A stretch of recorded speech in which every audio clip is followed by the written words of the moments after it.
of Dr. Otto Cruz. That was such a bad joke. It was such a bad. I just have to stop and point that out. What's going on, guys? It is JJ here, back with a new video, and today we're going to take a look for the first time ever at what the Nürburgring is. Because I feel like I hear people talk about it a lot. I feel like it's one of those things, especially with F1 or with racing cars or sports cars in general, especially those of European make or model, the German cars obviously, they all go through the same way. They all go through the same speed test, they all go through the same laps, they get the same times, and they are judged on their engineering based off of the Nürburgring. But I don't know what that is. I don't know where it is, I don't know what it looks like even, and so we're gonna take a look at it. This is a video from Donut Media. They are so damn good, and they are so quality, and the presenters are amazing as well. So we're gonna take a look at this video for the first time so I can learn what the Nürburgring is. You guys let me know your thoughts on it, or what you guys want me to see about it, or maybe even what cars or laps you guys want me to take a look at from the Nürburgring, or what is the fastest lap. Hopefully they'll get into that. But yeah, let's get into the video. As well, guys, you can find the original video just down in the description below. Please go give it a look. Donut Media is amazing. It's the little toll road that winds through the forested Eiffel Mountains in Headphones. Germany. It's surrounded by walls on all sides, and it's 12.9 miles long. Really? When you get on it, you end up right back where you started. It's one of the most exhilarating and unforgiving roads in the world, and they call it the Grüne Halle. You D-holes have been asking for this one forever, so here we go. The first episode of Battle Racetrack. This is everything you need to get. This is everything you need to know to get up to speed on the Nürburgring.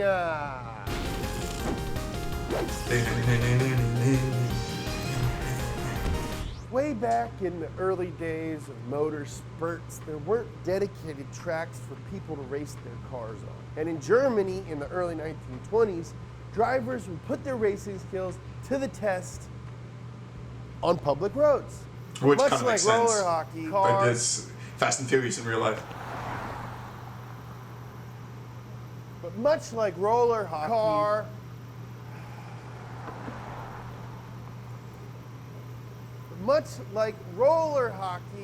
auto racing was found to be too dangerous for traditional public roads.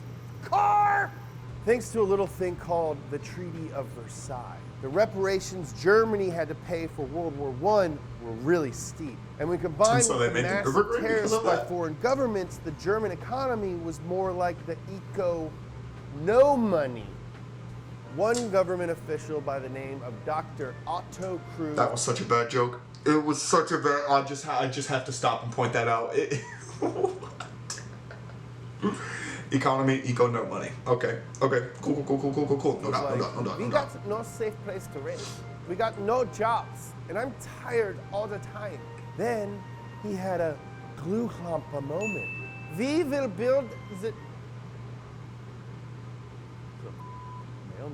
We will build the longest motorsport racetrack in the world, and Really? we'll make it an unemployment relief project, thus giving our economy a boost while also providing a place to showcase superfly German auto engineering, yeah? Track development started in the fall of 1925 with Gustav Eichler as the lead architect. With the help of over 25,000 workers and 40 million Reichmarks, which is the equivalent to $146 million in today's folding money, they were able to complete the circuit by spring of 1927. Really? When all was 1927, said and done, people are spending Nürburgring, $150 million 17.6 on a miles racetrack. long, comprised of 3 loops and featured 174 turns with about 1,000 feet of elevation changes. There was the South Loop, aka Südschleife, which was about 4.8 miles long. Then there was the 14.2 mile North Loop, aka Nordschleife. And there was a little start-stop loop, also known as Zielscheife, which helped join Dude, there's the a two major lot routes to this. together. And the best There's part a of the whole lot. thing is that the track was also a toll road. Really? Which meant anyone could drive it. The Eiffel Race christened the track in June of 1927. That's pretty sick. So anyone could drive through, or at least at the time, anyone could drive through the Nürburgring. Just, oh, I'm going to work today. Let me drive through the Nürburgring. Let me max my little cart BMW out on the Nürburgring going to Thousands work. of spectators gathered for the 2 days of racing, which featured 100 motorcycles on Saturday and 65 race cars on Sunday. Rudolf Caracciola won the first auto race and also became the first ringmeister, which, because I'm almost fluent in German, I can tell you means ring master. Oh, no way, man. I'm also a bit of a ring master. Sparkling, luxurious. You missed the Thanos joke. Decadent. You missed the Thanos joke. First German Grand Could've Prix been was one. hosted about a month later, and drivers from all over Europe were blown away by the immense length and poo your pants challenges of Dude, the circuit. After it only looks 3 amazing. GGPs on the full course, they decided to race just the North Loop and leave the South Loop to motorcyclers and smaller races. The Great Depression effed up the early 30s, with the Grand Prix being canceled in both 31 and 33. But that year, race officials had put a cap on the car weight of 750 kilograms, but Mercedes didn't get the memo, so they showed up with the car weighing 751 kilograms. The crew scraped off the lead-based paint, revealing the silver aluminum It is body. gorgeous. The Mercedes W25 went on to win the race and was nicknamed the Silver Arrow. This day, Mercedes still uses a silver Look Mercedes out! on Hey, their listen, I livery. saw that today. Unfortunately, The this is W11, the defeating fastest up a car grand Dub-Dub-2 in F1 currently. Bad guys were doing bad things and had to be stopped. So, racing resumed in 1947, and in 1951, Formula One joined the party. What started off as a great marriage between track and racing body quickly turned into a nightmare as the cars got faster and faster. In a 15-year period, from 54 to 69, 5 F1 drivers died at the ring. It also led to Sir Jackie Stewart naming it Green Hell after he won in the 1968 German Grand Prix. By the 70s, the F1 cars were just too freaking fast for the track. Between the steep elevation changes, jumps, bumps, blind corners, and almost complete lack of runoff areas, the circuit... So did they just like decide screw it and just kind of get rid of F1 at the track, or like was it just that's insane to me. How many people have to die on a racing track for you to be like, okay, well maybe the car, either the cars are too fast or the track is too difficult. Like it's when this is why we continue. It's why we just kind of leave it. Was a recipe for disaster. In 1971, F1 drivers refused to race there. Which makes until the sense. track This was made makes sense. safe. The bumps and jumps were smoothed out. The occasional corner was added to keep speeds down, and of course, some safety barriers were installed. Despite the changes, a fiery accident in 1976 almost killed F1 championship leader and legend Niki Lauda. After Niki's wreck, Formula One quit racing. That's Rush, right? After That's the losing the movie Rush. Formula One series, the ring I didn't realize it was on the built a Nürburgring. 2.8-mile Grand Prix circuit known as GP Strecke. It was way freaking safer and only featured 12 turns, which was quite the downgrade from the Nordschleife 73. The first race held on the new track was in 1984, and a young Brazilian by the name of Ayrton Senna, you ever heard of him? He freaking won. He was driving a Benz. He went on to win his first F1 race just a year later at the Portuguese Grand Prix. Portuguese Grand Prix. Portuguese. With the new track came the return of F1, but all was not well for the ring. They were going broke.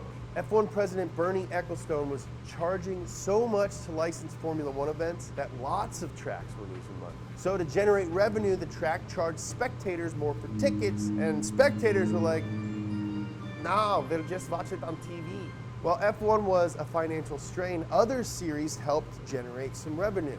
There was the 24 Hours of Nürburgring, which started in 1970 as part of the VLN series. There was, of course, the DTM, or German Touring Car Series, and in 1986, the ring hosted the first ever Truck Grand Prix, which is still one of the track's biggest annual events. Dude, that's insane. I didn't know there was a Truck Grand Prix too. They're big.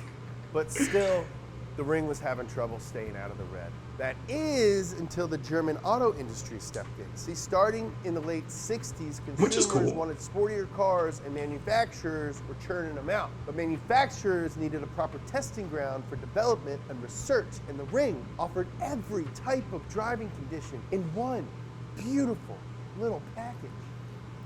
Don't start eating. Oh, okay. I thought he was about to start eating. What is happening?